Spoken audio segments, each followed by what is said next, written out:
Well, hey, how y'all doing out there this morning? Listen, I wanted to talk to y'all about something. It's about helping others out and how we view it. I know many people have heard the old cliche. I'd rather teach a man to fish than give him some fish and things like that. And I think sometimes we get a little too carried away with wanting to help. Our hearts are so big and we just want to make something so much easier for somebody else, especially like our children. And then you kind of look back and you see and you think, well, wow, look at what's going on now. And maybe we tried to make things too safe. Maybe we tried to make things too comfortable.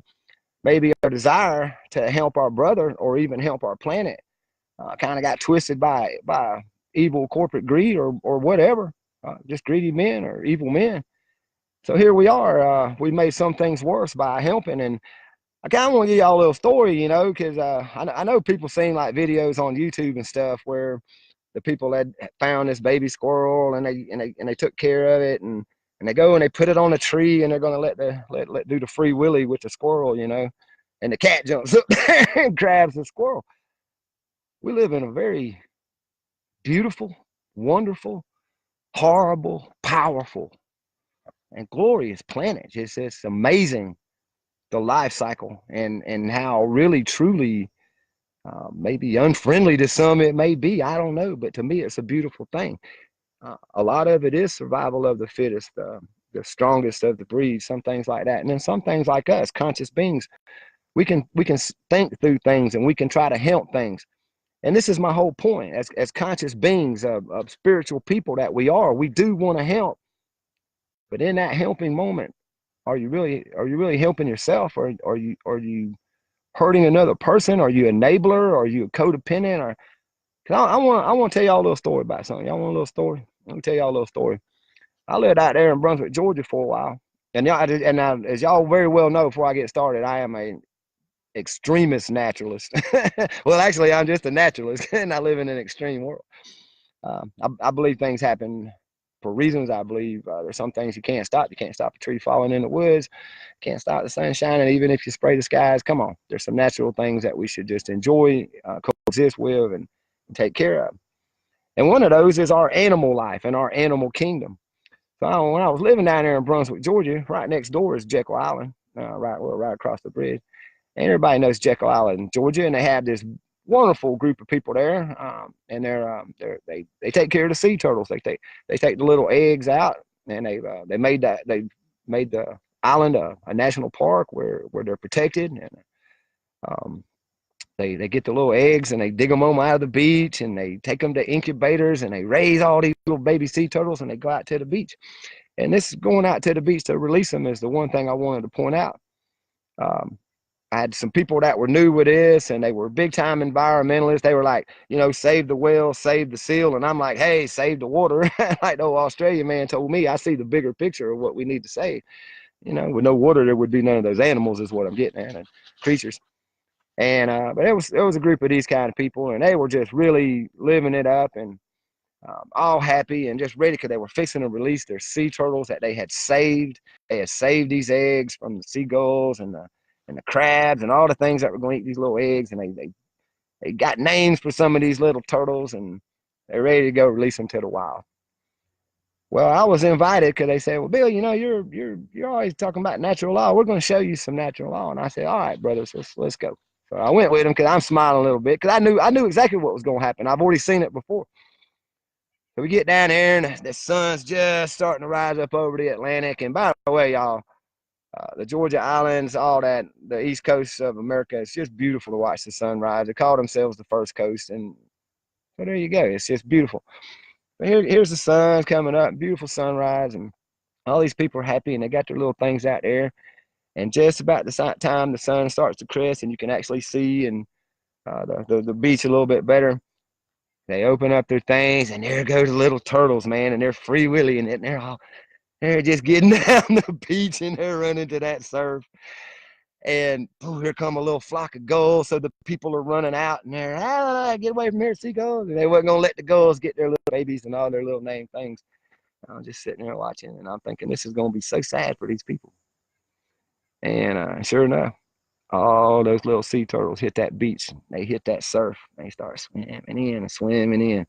And sure enough, here just literally come dozens of hammerhead sharks. And they just started coming through the water. That's natural law, y'all. We tried. You see, you get the point of the story now. They did everything they could for these eggs. They they raised them. They took them out of their natural environment and put them under incubators, and they brought life and helped life come into the world. But we can't help life after we bring it into the world. We can guide it, we can raise it. But there's things out there and on this planet, y'all, that's gonna happen no matter what we do. It's why the spraying of the skies is so insane. It's why not having clean water and clean soil to grow clean food is insane. It's why growth hormones, vaccines, all these things are insane because they were made to get you to the surf. They were made to get you to the water. But once you get in that water, once you get into that vast ocean of predators and creatures and the food chain, the life cycle, well, you're actually putting in a weaker sea turtle.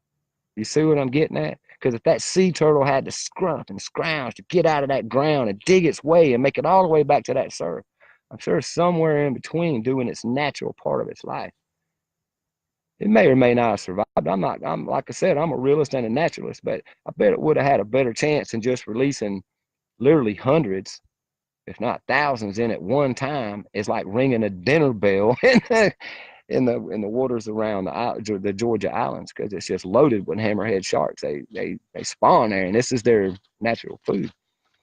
So it was basically like opening up a buffet. And sure enough, all them folks was on the beach crying. They was acting like they was watching. They act like they was watching the Iraq War. Incubator babies getting thrown on the floor, which didn't happen, but you know what I mean. They were just all broke up and getting mad at me. Now that was the other thing. When I tried to explain to them that, maybe there's no way that you can release these without sharks getting them. Because here's environmentalists, and they was actually talking about culling the sharks because their baby sea turtles were getting. See, now we can't go change the world, and this is what I'm talking. I mean, you can change the world because the world is man-made. You cannot change this planet. You cannot change this planet. You cannot change natural law. That's why natural law, to me, is the ultimate law and the ultimate way of being. Because I can't beat it. I can't defeat it. Why would I even want to?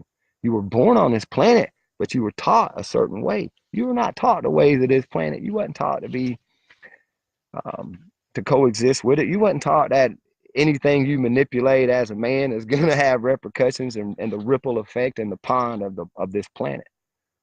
So let's be careful about that. Are you helping your brother sometimes by, I don't want to say coddling, because there's no coddling.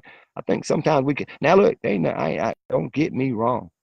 There's nothing wrong with giving a brother a sandwich. There's nothing wrong with helping anybody out. I'm not saying that. I'm saying, what are your intentions? And help somebody out of an immediate situation. Let's say you were walking down the beach. We use our little sea turtle thing. And you were walking down the beach and you saw some gulls tearing up a nest. Maybe you can help out there, but the results are going to be the same. We have to have more guidance. We have to show more personal leadership in our own lives. We have to, and don't worry about old Crazy Irvin, man. He loves it up here in the bush, boy. Look at him. He's 15 years old and he uses all the ironweed and stuff to hold him up. Bless him. But anyway, there's just a fine balance and a place to where we're hurting, where we mean to help, but we're hurting more than we're helping.